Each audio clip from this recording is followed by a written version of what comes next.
kuwapongeza ninyi wajumbe wangu kwa kushiriki vizuri mbio za Mwenge. Tumezunguka sehemu zote na wengi niliwaona mmekesha. Mapato tunakwenda vizuri sana.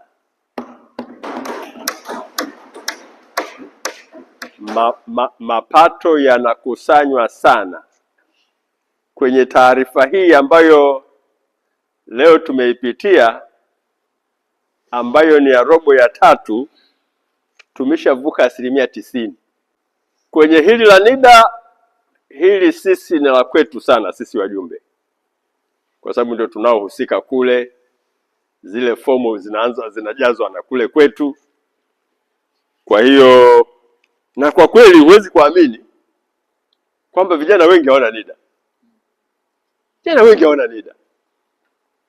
Pengine ule umbali unaweza kuwa ulikuwa kikwazo pia.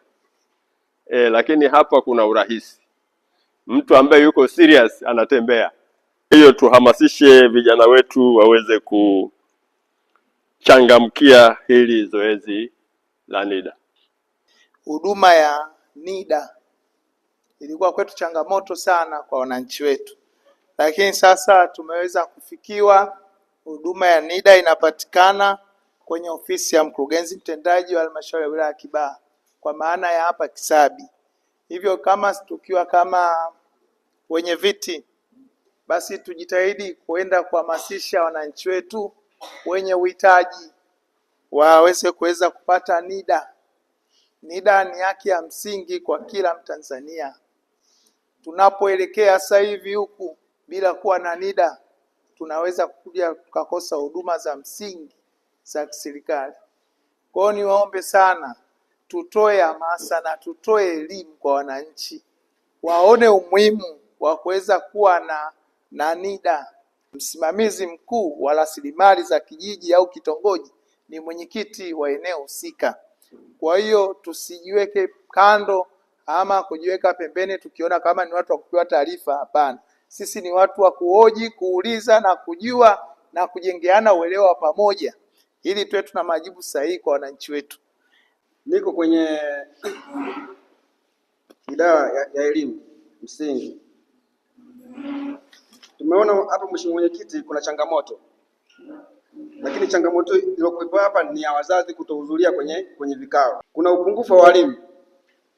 Nikichukulia mfano tu, shule ya msingi Lupunga ina walimu 10, ina mmoja ameenda masomoni, na upungufu pale kuna walimu 2.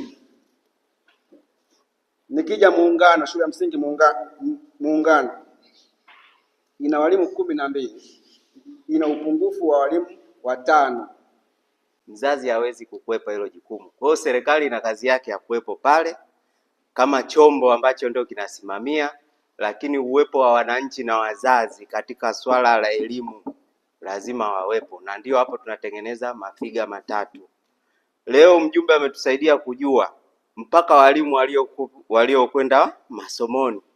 Ni jukumu, kama ni kwenye kitongoji, ni kata, kila mtu afahamu. Lengo ni nini? Mawazo kama haya tunapokutana, serikali ikiwepo, wazazi wakiwepo, viongozi wakiwepo, tupate utatuzi.